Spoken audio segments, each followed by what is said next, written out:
What's up, everybody? Welcome into the Next Pats podcast. I'm Phil Perry, and it is the Next Pats time of year, my friends, because their season is over, and that means we are looking ahead. We are looking to what is next. We are looking to how this roster can improve the draft, free agency. What can they do with the bodies already on the roster?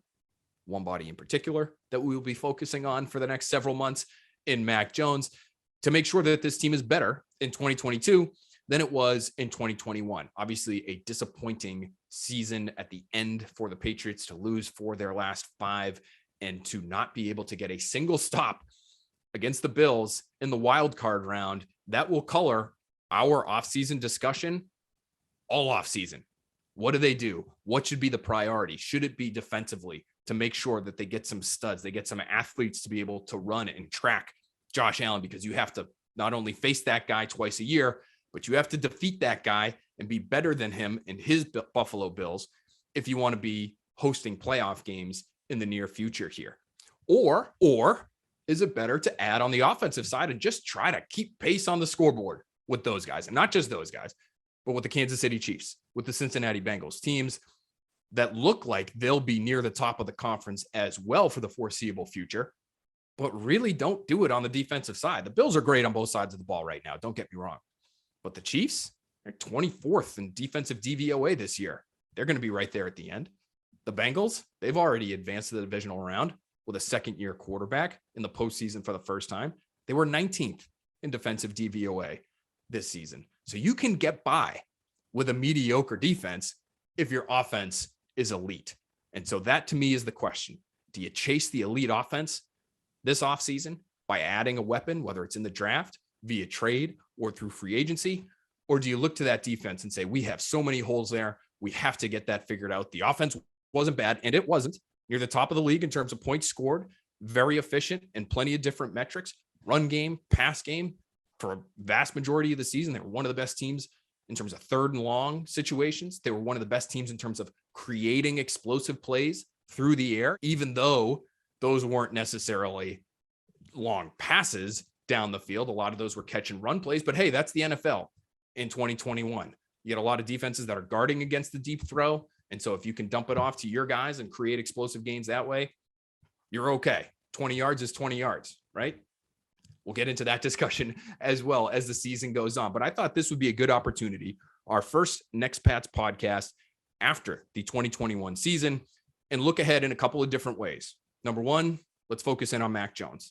And let's set a plan for Mac Jones. Let's just have some fun with this thing and see if we can lay out a plan that maximizes Mac Jones's ability to make that year one to year two leap. And it can cover all sorts of different bases, whether it's adding personnel around him, an idea that I like very much, and we will dig into that further week after week after week here, whether it's strength and conditioning, which of course has merit as well, or whether it's schematic. Maybe the Patriots need to change some of the things they do offensively to better fit Mac Jones, or Mac Jones maybe has to do some things this offseason in order to get more comfortable with what the Patriots are asking him to do going from year one to year two.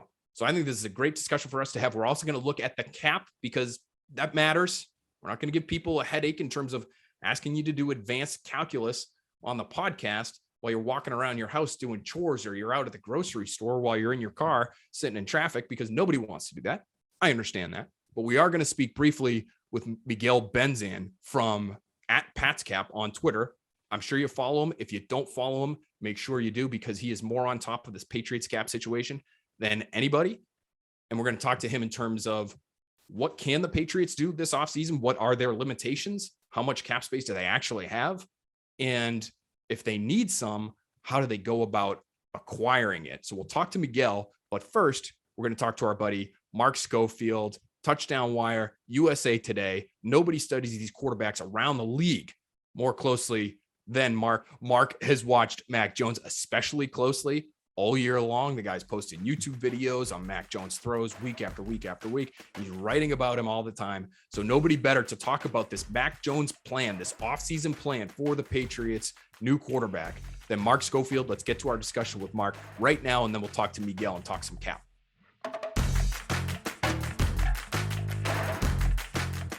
All right, very excited now to have our friend Mark Schofield, USA Today, Touchdown Wire, back with us on Next Pats to talk a little bit of Mac Jones. Mark, how are you, my friend? I'm doing well, buddy. Obviously a little bit of a disappointing weekend. We talked a little bit about that before we hit record, but we look to the future. We look ahead. We think about Mac Jones and where this team can go in the next season to come. And I'm excited about that. Excited to catch up with you a little bit. Looking fantastic as always, my friend. Oh, stop it. I'm just trying to keep up with you. Oh, I want to know how many hours of Mac Jones tape was consumed by Mark Schofield this year, because you watch these guys as closely as anybody. It's not just Mac Jones. You're watching everybody across the league, but you were doing every week. You were updating your YouTube channel with Mac Jones throws. You were all over this guy all season long. So, I mean, how many weeks of your life was spent investigating this particular player? A pretty substantial chunk of my life, which is probably okay because it keeps you away from playing video games and things like that. Things where, you don't need that kind of distraction. And so I was really able to dive into him each week. And I will say, Phil, it was very fascinating and, to see his development over the course of the season, because at the start of the year, I know you asked me, a lot of other people asked me, what do you want to see from Mac Jones? And I basically said, simplified answer, bumper sticker kind of answer. I want to see him be better at the end of the year than he was at the start of the year. And I think he proved that. I think he did that. I think if you watch the course of his rookie season, you saw him over the final stretch of the season, middle of the season, doing some things that showed you the improvement. And he also, I think, answered some, not all, but some of the questions that people, myself included, had about him coming into the draft from an athletic profile standpoint, from a can he maneuver in the pocket and extend plays with his legs standpoint. I thought he was very impressive in that regard, even in Saturday night's loss. And so, yeah, I watched a ton of Mac Jones this year, and I was very excited, frankly, about what I saw. Okay, tell us where you felt he got better, because I think what a lot of people are thinking about Mac Jones right now is they're hoping for some kind of leap year one to year two. And he kind of just checked a lot of boxes, I think, for people that they already had laid out for him before the season even started, right? So they knew Mac Jones was going to be an accurate quarterback, and he was. They knew he was going to be a smart quarterback, and he was, and make good decisions. And for the most part, he did. Everybody else also kind of knew, he's not got the strongest arm in the world, so he didn't blow anybody away in that regard. And he's not the greatest athlete, though, like you just mentioned. I think he did show at times that he's got plenty of mobility. He's not a statue back there. You saw him scramble around for first downs in some big games against some good defenses, and you saw him move in the pocket a little bit as well. He's never going to be, Russell Wilson or Lamar Jackson, but he's got a little bit of juice there. Where did you see him improve the most? Because I think it just kind of felt like, especially because the season ended the way it did, Mark, with some turnovers, some bad decisions. I'm not sure people saw the same improvement you did. So you tell us, where did you see him get better? Yeah, I mean, I think you start with that athleticism and pocket management skill set, which I think is an area he certainly showed improvement over the course of the year. It showed that for all the questions that people had about, is he athletic enough to play in today's NFL? Can he survive in the face of some of the athletic defenses, defensive lines, defensive fronts you're going to see in the NFL? Yes, he absolutely can. He showed you not only can he have the footwork to move around in the pocket and keep plays alive within the confines of the pocket, but he can make plays outside. He can make plays on the edges. There were some moments this season where he would drop back and see man coverage, see a little bit of grass and say, you know what? I can pick this up with my legs. And certainly he's not the athletic athlete that Josh Allen is per se, but when he can give you that, that's huge for an offense. That's huge to have that ability where you can get 6 yards on 3rd and 5 with the quarterback scrambling. So I think that's an area where he improved. Another area where I think he improved was that ability to manipulate defenders downfield. Now, it's still a skill set he's rounding out, but that's not something he needed to do a ton of at Alabama. Throwing to a lot of wide open receivers, didn't really need to move safeties, move linebackers underneath. He started to round that out. Now, I know people will point to the interception that Micah Hyde had and the pump fake and things like that. I know JT O'Sullivan did a fantastic video about that, when to pump versus when not to. And so maybe he didn't do it in a perfect way on that one play. But over the course of the year, he got better at moving defenders. He got better at getting guys out of position. And that's such a small part of playing quarterback, but it's critical. When you can get a defender to do something he's not supposed to do, when you can move a defender to say, come down on the over route and then throw the post route over his head, that's critical for an offensive and its ability to generate explosive plays. And so that's an area where I think he also showed improvement, which is going to be huge for this offense going forward. What's interesting with his ability to do that, I'm with you. I think he did get a little bit better at that. We saw flashes of it. I remember in, training camp and some of these preseason games, like the Philly game is one that stands out to me, where you see like a little shoulder shimmy, like a little bit of an open up of the shoulders, and that gets a linebacker to move and he makes a throw. And we saw things like that. Man, this guy is pretty advanced.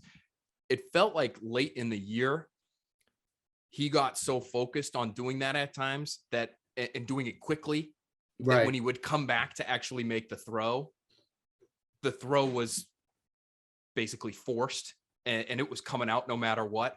And so you saw things like the pick 6 to the Dolphins and maybe the Darius Leonard pick, same kind of deal where he's looking one way and, he's probably trying to look somebody off, look him off, come back and throw nice and fast. Yeah. And when you make that decision, sometimes there are people there that you weren't expecting to be there. Right. So it is, it's one of those things, I'm sure, Mark, that there's plenty for him to iron out as well. Is there something at the top of your list that you would say this offseason, when it comes to his play on the field, he has to get better at X? I mean, I do think it starts with the sort of arm strength velocity question. And I know that's sort of been something that people have harped on, and I can understand that it was a question about Jones coming out, but next year and the year after, I want to see him add just a little bit more velocity on throws to give him that ability to attack those downfield windows. When I was sitting down getting ready for this game, thinking about what the Bills had to do, my mind kept flashing back to Carl Scott, who used to be the secondary coach at Alabama and now the secondary coach, defensive backs coach with the Minnesota Vikings. And he had a great clinic about how Alabama runs their, quarters coverage, their 4 deep coverage. And he talked about what you want to do from a defensive standpoint is force the quarterback to make what he called those scholarship throws, the deep out, the deep corner. Like, if the opponent is going to beat you making those throws, fine, you tip your hat. But if he's going to beat you, cover you up underneath, that's a problem from a defensive coverage standpoint. Defenses want to force Mac Jones right now to make those scholarship throws. He can do it with his mind. He can do it with anticipation. But when you add in that extra layer of just a little bit more velocity, just a little bit more, arm strength, so you can put those throws in with now velocity and timing and anticipation, that's really tough. That gives you the ability to make those scholarship throws. It makes you a lot tougher to defend from a coverage standpoint, because now you've got to cover every blade of grass. You can't give up those outside boundaries because the quarterback can hit them. So that's at the top of my offseason to-do list for Mac Jones. Can he do it? Absolutely. We've seen quarterbacks add velocity. A strength and conditioning coach, I talked to some people that were covering Mac Jones getting ready for this game last weekend, saying he looks tight right now. He doesn't have a fluid throwing motion, doesn't seem to generate enough power and torque with his upper body through his hips and into the lower body. If he could sort of loosen it up, get more torque in the upper body, he'll generate that velocity. If he adds that to the bag, so to speak, Phil, he's going to be a very good quarterback. He's already a good quarterback for sort of a rookie, graded him on that scale. But if he can add that velocity, make it tougher to defend him, now you're going to start thinking about playing different coverages. That's going to be impressive to see. That's what I want to see from him in year 2. Well, and that downfield ability would be helped by maybe adding a piece or two to help him down the field, right? You got 37 catches from Nelson Aguilar, and certainly he has the ability to occasionally make some of those scholarship throws. I love that term, by the way. I love it. I borrow it all the time. I'm always clear to attribute it to Carl Scott, because it's a great phrase. Do we have to come up with one? Do we have to come up with one for the NFL? Does it have to be I almost second contract throw? Yeah, second contract throw, a max contract throw. Although I don't think they don't have max contracts in the NFL. You can get as much as you want. But yeah, 50-year option contract throw. I like that. 50. Yeah, so a 50-year option throw might be kind of somewhere in the middle there, because if I like that. A 50-year option throw is the throws that you're supposed to make, but maybe a little bit deeper downfield. That second contract throw, that's the NFL version of a scholarship throw. Right. Because if you're getting all the way to your 50-year option, if you're Baker Mayfield, we've got some questions about you. You're not the cream of the crop there. Right. I love that term. And so maybe we've come up with another one for the NFL. But I think this brings us to our next topic here, because we're talking about maybe adding a piece and adding a weapon to force teams to defend the Patriots down the field. It is fascinating, Mark. Some of the numbers that have come out now, obviously the regular season is over, passing yards around the league, yards per game passing dipped below 250 for the first time since 2013, I believe, or just the second time since 2013. These numbers are from PFF. The average depth of target was the lowest it's been since 2007. So what's happening around the league? Defenses are taking away the explosive plays. and forcing offenses to check it down. But what's interesting about watching this Patriots team is that nobody plays the Patriots too high. Nope. Because if you do that, you're opening up all kinds of running room for them to hand it off. And that's what the Patriots want to do. Ivan Fears told us earlier in the year, because we were asking, it was just sort of becoming a topic of conversation. I had asked Robert Saleh about it. He gave a great answer. And it was, we're kind of talking about the evolution of defense across the NFL. And someone asked him about too high safety looks. And he said, nobody ever plays us too high. And, of course they do probably, there's some percentage of looks that they saw in those, facing those too high safety shells. But because the defense are a running team, they didn't get maybe the benefit in the run game that some of these other teams would, because the run game numbers are up across the league. But maybe they didn't get that benefit, even though they were a pretty good running team, because they don't really threaten down the field the same way some of these other teams do. So this brings us to our Mark Schofield 3-point plan to max out Mac Jones this offseason plan, I guess is what we're going to call that. That's okay. That works. That just rolls right off the tongue, Phil. Yeah. So you already mentioned, let's work on the arm strength for him. So let's, we can include that as one of your 3 points. Yep. Give us your next point in the Mac Jones second year leap plan that you have devised for this guy. And I think you kind of sort of teed it up there, Phil. There's sort of a conceptual schematic element here, because I know that the big phrase, the 4 letters, average depth of target, ADOT, have been talked about with respect to Mac Jones. I found it interesting using some PFF data. His average depth of target on non-play action plays was 9.6 yards downfield, which is not too bad. On non-play action plays, it was 8.5. On play action plays, it was 9.6. And so I might have had that flipped. I need to look back at this because I don't want to screw this up here, because this is a very critical point. We can Adam, big brain Adam JC. If he's not researching video games right now, he'll be able to come back to this and we can lop this average off. Depth of target on non-play action plays was 8.5, and on play action plays it was 7.6. That's what it was. So when they go play action, he's kind of throwing it down underneath. He's not attacking downfield. And if you think back to when I was on with you earlier this year, right after they drafted him, what do you want to see? And I talked about the elements of the Alabama offense. When he went play action, when he went RPO, he was attacking downfield. He's kind of flipped it this year. He's attacking downfield almost off of schemed shot plays where, we're just going to go vertical off of this. But when it's play action, he's checking it down. He's throwing underneath. He's throwing those crossers, which are a core component of their offense. Don't get me wrong, but I'd like to see him off of play action in the year ahead, be able to attack more downfield. Now, maybe it gets us to the arm strength component of it and those second contract throws, but I'd like to see off of the play action game, a bit more vertical element to it. He had opportunities to make some of those throws, and it seemed like he took the layups. He'd have that post over, he'd have the corner over and things like that. And he'd throw the underneath route. It didn't give the vertical route a chance. Maybe in year 2, he feels more comfortable throwing those. So that's what I'd want to see. That's number 1. And number 2, Dante Scarnecchia talked about it yesterday, getting him his binky. I do think that's a critical component for any young quarterback. And I'm curious how they handle it. Do they look at, say, a guy like a Drake London from USC, who I think is that sort of bigger bodied X-type receiver who could win on the boundary? There's going to be a lot of discussion about, he's a contested catch guy. Is he just N'Keal Harry again? I think he can separate better than he's getting credit for right now. And Phil, I think as the draft process goes along, people are going to see him beating press alignment at the line of scrimmage, winning on slant routes early in the down. He's not just a guy that, you're throwing back shoulder throws. That's all he can do in college. I know, the trepidation about a contested catch receiver coming out of college, it's just a nice way of saying it's a guy that can't separate. So I think Drake London would be an interesting piece. Or do they do what we're seeing some other teams do, what the Cincinnati Bengals, who are playing this weekend, did? Pair him with an old teammate. Do we see a Jameson Williams? I know Mel Kiper Jr. just put out a mock draft of Jameson Williams to the New England Patriots in the first round, or maybe a John Mechie third in the second round. He's probably going to fall a little bit. I know both players have the injuries, but Williams seems to be a little bit higher on big boards right now.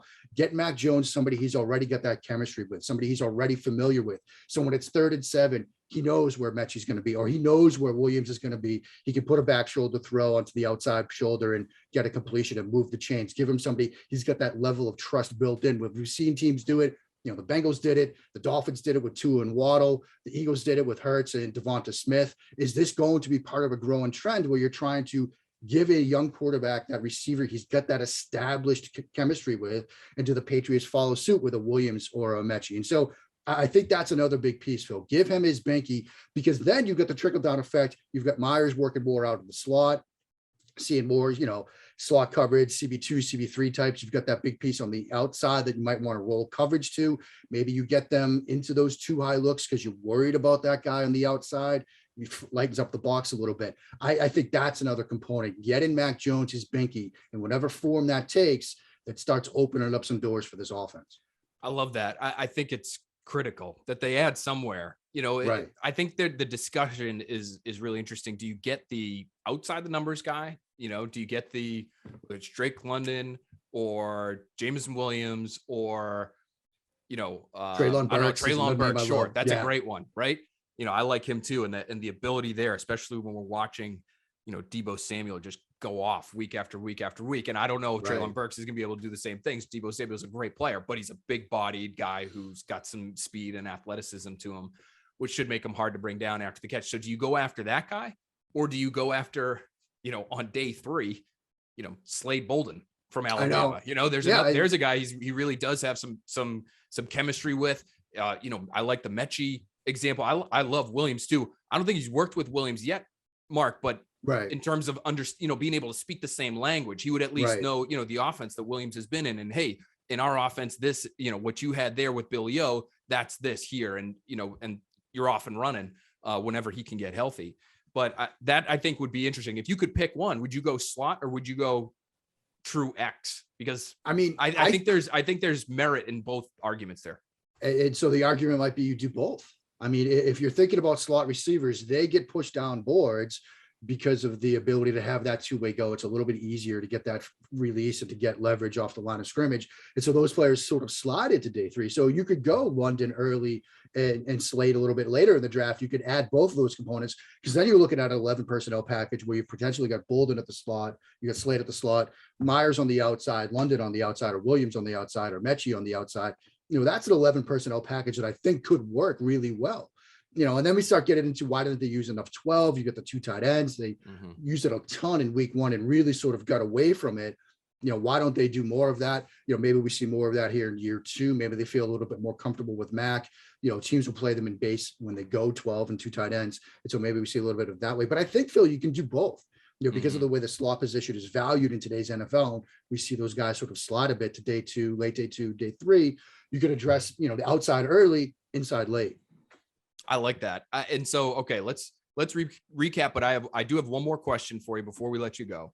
But we're going to recap. So the Mark Schofield plan to max out Mac Jones from year 1 to year 2 to help him make that leap. All of these words are capitalized. This is an official title. Official. The 3-point plan.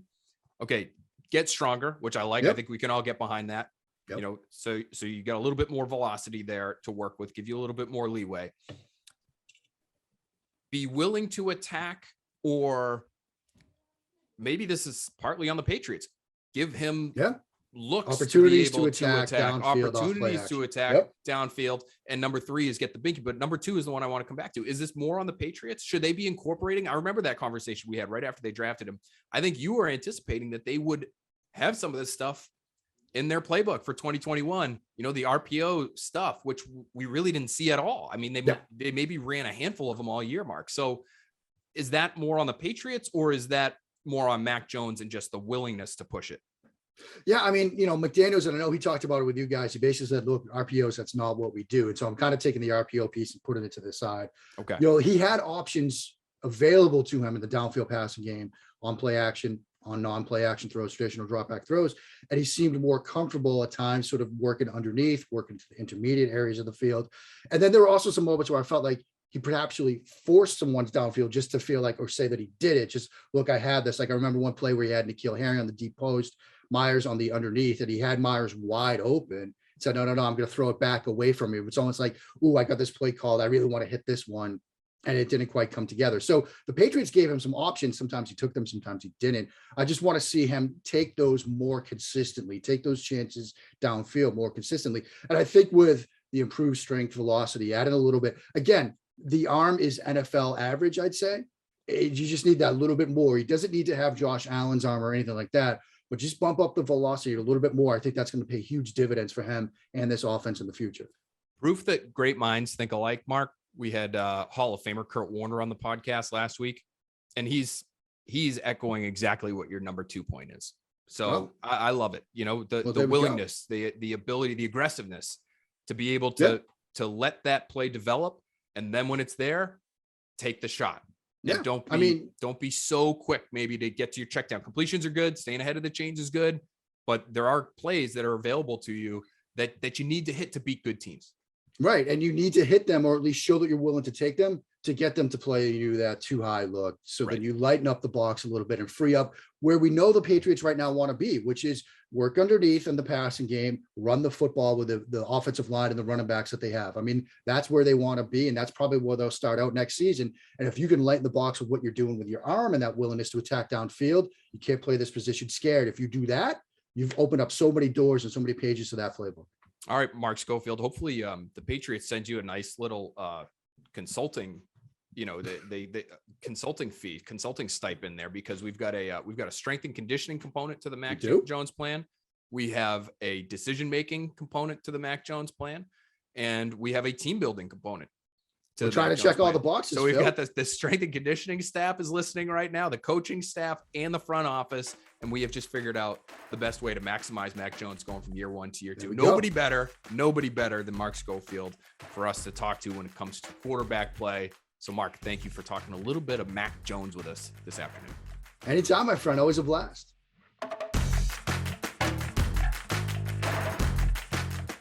All right, very happy now to have our buddy Miguel Benzan with us at Pat's Cap on Twitter. You know him, you love him, you already follow him, and if you don't, what are you doing?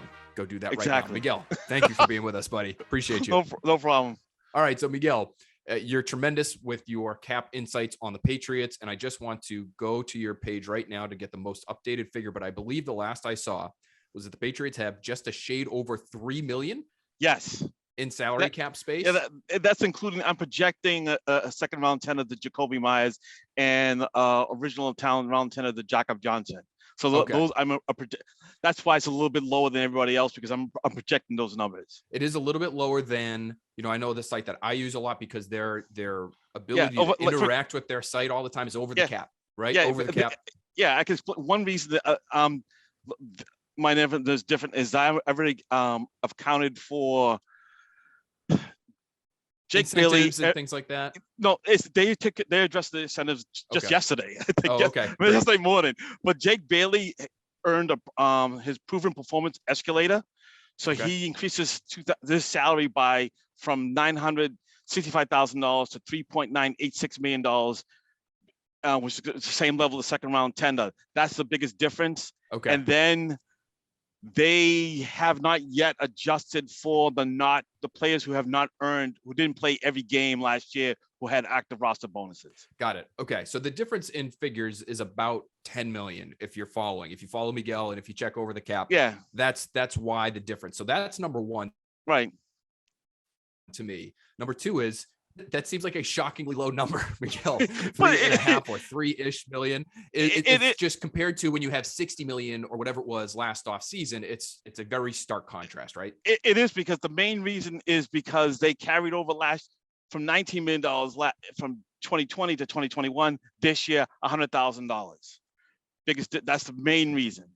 And so this is kind of what you deal with now after you spend record amounts last off season. I think the question that everybody is wondering now, though, is okay, 3.5 million, like they've got to have more than that to operate this off season, much more, right? Much more. I mean, you want to have, you've said before, you probably would like to have 3.5 or so, maybe even more than that, going into the regular season. So after free agency and after training camp and after all of this stuff, you need about that much going into the fall of 2022. So here's the question. Yes. How do they clear space? Okay. All right. You redo Matt Judon's deal. You push money into, so you convert most of his salary from 22 and push it out to next year. All right. Okay. I'm on my brunch break, but I can create about $50 million in cap space quickly. Wow. Okay. So that's even if you don't need to give us all the details, if you don't have them, but even right now, and that's without parting with, No, that's what parting with people. That's parting with people. That is parting with people. Okay, so let me. I'm looking at over the cap right now, and I'll just throw some names at you because, and I'm looking at pre-June 1 cuts. Yes, because that's what you need, right? You need money for free agency. If you're doing post-June 1, free agency's already come and gone, not helping you very much. Shaq Mason would free up about $7 million. Yes. Would he be somebody that you would consider? I had him on my bottom of the list because I as a possible company, he was on my list. Okay. Kyle Van Noy, that looks like it's about. He was my last guy to get to the $47.8 million in cap space. Okay, so that's those are two guys that are significant pieces to your team. Yeah. So Lawrence Guy, I believe, is just a hair under $4 million. I had him. Lawrence Guy. I didn't touch his deal. I didn't even consider him. He has $1 million of his salary fully guaranteed, so it's very little cap savings on cutting him. Okay. Who is the biggest name you would consider walking away from just in order to clear a significant chunk of space? The biggest name would be Shaq. Okay. He would create the most cap space. And the rest of the moves would be guys that, like Devon Godchaux, I'm looking at, you'd be eating 5.2, in dead money. You'd be freeing up 5 in cap space. I mean, is that something that they would need to, are they going to carry a bunch of dead money next year just to free up enough space to operate this offseason? I think they'd be better. I think their approach will be to push out money into next year because next year they have very few players signed and we don't know what the next year's cap number is going to be. Right. So I think they'll push out money, which they didn't do last year, and I think they'll push out money this year. If you could extend Godchaux and create $2.7 million in cap space. Okay, so that would be something to consider. If they like the way he played. Yeah, if you like the way he played, I'd go that way. So I literally on this thing I'm looking at right now, folks, I have a column for Godchaux, cut him, or again the Godchaux to extend him. Okay. I mean, and listen, again, these are guys, the names that we've brought up, these are, they're starting caliber players for them. Yeah. Nelson Aguilar would clear some space, but you'd also be eating a ton of dead money. I mean, it's $10 million in dead money, it looks like, Miguel. Yeah. So is that something they should consider? It's the difference between extending him 1 year and cutting him is so close. So you got to decide, like if you extended Nelson Aguilar and doing that whole salary to signing bonus proration, you create $3.94 million of cap space. To cut them is around 4.2. All right. So that difference, you can decide, is that difference worth it? You decide. You decide what direction you want to go. Well, but okay. So here's the issue, right? You could hold on to some of these names that we're talking about, but you're paying them down the road. So what kind of problems do you run into by doing it that way? The way you're describing, where you push money out. You mentioned, they're going to be getting more cap space. The number could shoot up exponentially, for next year. So maybe it doesn't end up mattering all that much, but what potential problems could you run into handling it that way? With Judon, I don't think it's a problem because I think the last 5 games was not indicative of his play. So I think I'm okay with pushing hell his cap number because I still think his cap number is going to be a bargain to what the top edge rushers get in the league. All right. Okay. And with Aguilar, I'm only pushing it out 1 year. I'll be able to squeeze, so that's only $4 million of dead money. It's how much money you're willing to eat, dead money you're going to willing to eat. You want to eat in 2022 with Nelson Aguilar or 2023. I prefer to do it in 2023 because they have a short window with Mac Jones on a rookie deal. Right. And that I think looms over everything. Yes, You've got this young player who's incredibly, he's an incredible value right now because he's making so little and he's bringing so much to the table. If he's already, even if you're like me and you consider him a middle of the pack quarterback, somewhere in 14, 15, 16 range. Okay. It's huge value. The money that he's getting. Incredible value. Right. Incredible that's value. Kirk Cousins range. And we know what kind of money that guy's getting. Yeah. Compared to Mac Jones, it's absolutely microscopic, the salary he's pulling in. Miguel, the question I want to ask you before we let you go is about one particular player. Yes. Because I think he also is kind of looming over this offseason. JC Jackson, is doing a real deal with him feasible? Is it better than giving him the franchise tag because of the big time cap hit that would be for just 1 year guaranteed? And which would you rather if you were Bill Belichick? If I was Bill Belichick, I'd rather sign him to a long-term deal before free agency begins. If I need to tag him before the deadline on March 8th, I would do so. But then that would buy me some time to extend him before March 16th. The deadline, the overall deadline is July 15th. But I want that cap space on March 16th. Okay. But to get him done before he gets to free agency, you got to give him, it's got to be probably $19 million a year. Are you cool with that? I'm cool. I'm cool with. I think he's going to get top of the market at $20 million. You think he's going to get 20? And you got to give him that to keep him from free agency. You definitely have to give him that to keep him away from the rest of the offense. If he's not tagged, he's getting $20 million outside from some team on the NFL.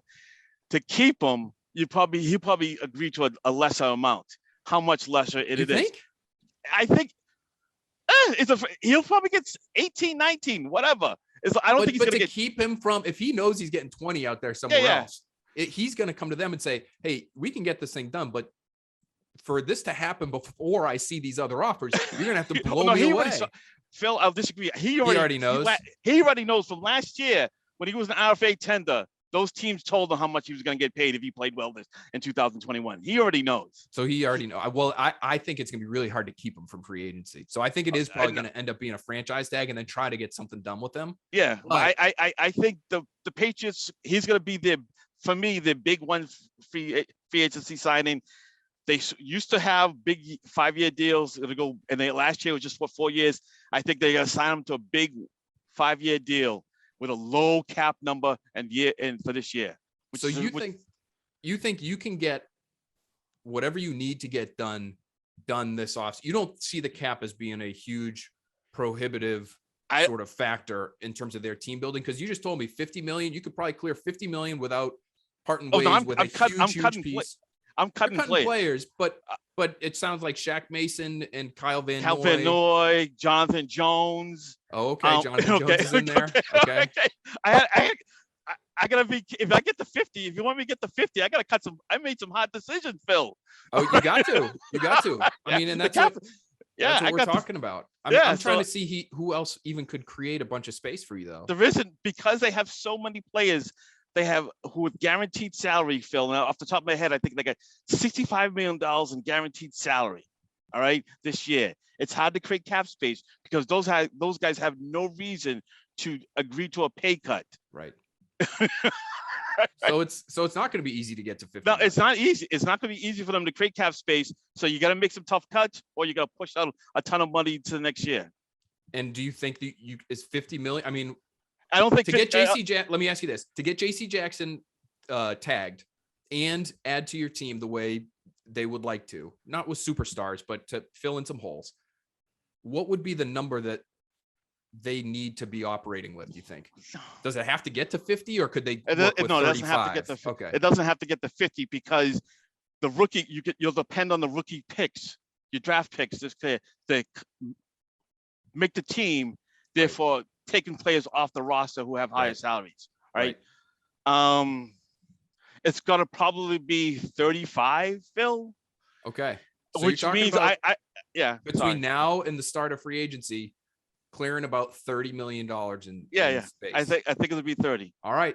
So Miguel, I don't want to keep you too long because you've been so good to us, and you got to eat and you've got to work and you have a day job. You are the man for joining us. But that is a good big picture takeaway for us. All right. Between now and the start of free agency, we're looking at these numbers and these players that you mentioned, whether it's Mason, Jones, Van Noy, whoever. You got to clear about 30 million in there if you want to keep Jackson. Yeah. Rob Kraft is going to be spending some money this year. 2 years in a row, baby. 2 years in a row. Oh boy, who knows? Who would love to know how he feels about this entire process that he's about to be facing down. Yeah, I know that accounting talk is not going to be fun for him. Right. Exactly. Okay. Miguel, thanks so much, man. We'll talk to you soon. Bye. All right, great stuff there from Miguel Benzan at Pat's Cap. It's going to be difficult for the Patriots to get to where they want to go financially, while also filling the holes that they have with players that you would want playing for your team and playing significant snaps for your team in 2022. You just heard Miguel talk about it. If you have to tag JC Jackson, and that's somewhere in the range of $17 million, you've only got about 3.5, it looks like right now, based on Miguel's projections. You're talking about figuring out a way to clear 14-ish just to get JC Jackson back on the roster. You could get halfway there by releasing Shaq Mason, and then I guess you slide Mike Onwenu into right guard. But if you do that, now what are you doing at right tackle? Because Trent Brown's a free agent, and he just made $9 million in base salary this past year, I believe it was. So you can make these difficult decisions. Kyle Van Noy would be a difficult decision. To me, he was one of their most important defenders this year. Starting caliber, outside linebacker, versatile guy, play off the line and on. Very valuable to this team. But he's a player that you look at and say, okay, if we can get by without him, we can free up $5 million in space. And that would be one to me that would make sense, as important as Van Noy has been to this team, because they're so loaded up on young outside linebackers. At some point, you got to let these guys play, whether it's Josh Uche, Chase Winovich, who has one more year left on his deal, or Ronnie Perkins, who they just drafted in the third round. I mean, they're expecting him to play. He didn't see the field at all this year. So, okay, Shaq Mason and Kyle Van Noy, that gets you to $12 million more in space. Now you're up to 15 total, and you still can't bring JC Jackson back on the franchise tag. So this is the kind of offseason it's going to be for them. There are going to be some very difficult decisions to be made. And there may be people out there who are wondering, well, what if you do something with Devin McCourty or Dante Hightower? Maybe those guys retire. Those guys aren't under contract right now. So they're not counting against your cap. So if Hightower's not here next year, or McCourty or Slater, these core long-term leadership, culture establishing, culture maintaining pieces, they're not even under contract right now. So I think it would be important to at least bring one of those guys back, if not a couple, if you could, in some capacity, whether it's on the staff or on the field, but none of them are counting against your books right now. So these are the difficult decisions that have to get made, because especially if you want to be, players is strong, but if you want to bring back JC Jackson and then you want to add other pieces that are going to truly help your team, you're going to have to find room. Even bringing back somebody like Jacoby Myers, if you give him that second round tender that Miguel mentioned near the top of our conversation, it's another several $1 million. I believe it's over $4 million if you want to keep him on the second round tender. Maybe you give him the quote unquote original round tender, which is the lowest tender. I think that's closer to 3. But then you're opening yourselves up to maybe another team out there saying, hey, we like Jacoby Myers. That guy's, a couple of years ago, I'll pull up his stats right now, but that guy was on pace with Cam Newton to be almost a 100 catch guy. And last season he was an 80 catch, 800 yard guy. I know he only put it in the end zone twice, but you're telling other teams by offering that kind of low tender that they can have him for just a shade above $3 million, $4 million. We talk about Mac Jones's value. That's incredible value for somebody like Jacoby Myers. So you're in a bind because of what you did last offseason. You went wild in free agency. You built a team quickly. You built a competitive team quickly. They were not a contending team, but they were a competitive team. But now you're losing pieces potentially from that competitive team, important pieces, whether it's McCourty, Trent Brown, Kyle Van Noy, if he's a cap casualty, Shaq Mason, if he's a cap casualty. And now you have to figure out how to fill in those holes without a whole lot of money to be able to help you do that. Maybe you come back to the question of JC Jackson in the first place. Maybe they let him walk. Now, all of a sudden, you've got, that's $18 million that you don't have to worry about. You don't have to let go of Shaq Mason or Lawrence Guy or Kyle Van Noy. Maybe that's a conversation that needs to be had. Shaq Mason, to me, would be a very difficult guy to part with. I thought he was, start to finish, he was their best offensive lineman. And if you want to continue to be this ground and pound team that's really based around your running game, who better to do it with than Shaq Mason, who is not making a ton of money, people. He's $6.5 million in base salary next year. So while he would give you the most space if you were to release him, the guy's not breaking the bank. It's not a bad value. It's a great value contract. But that's what you're talking about having to do if you want to bring JC Jackson back and then fill in around the Patriots offense, the Patriots defense, those holes that we know are going to be there. Difficult offseason. Very difficult offseason facing the Patriots, which is why we've got you covered here on Next Pats, which is why the draft is so important. And we will start talking draft very soon. I lobbed a draft question out to the folks on Twitter. You phenomenal, you beautiful people, you beautiful draft freaks out there on Twitter. Very simple question. What do you want to do in the draft? Where do you want the Patriots to go in the draft?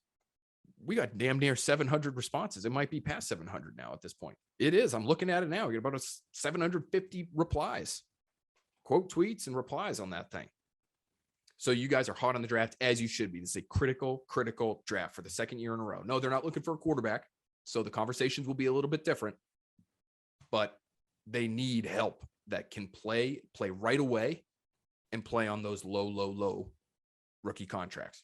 All right, so we'll put a pin in it there for now. Thanks to Miguel Benzan from Pat's Cap.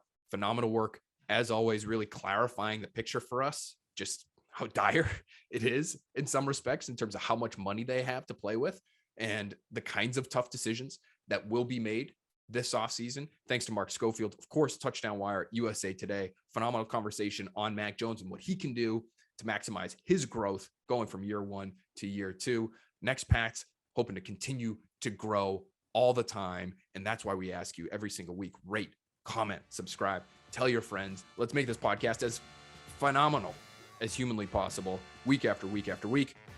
Thanks again for listening. We'll talk to you guys very soon with likely a little draft talk. It's the Senior Bowl coming up. Time to start percolating on some prospects, people. We'll talk to you soon.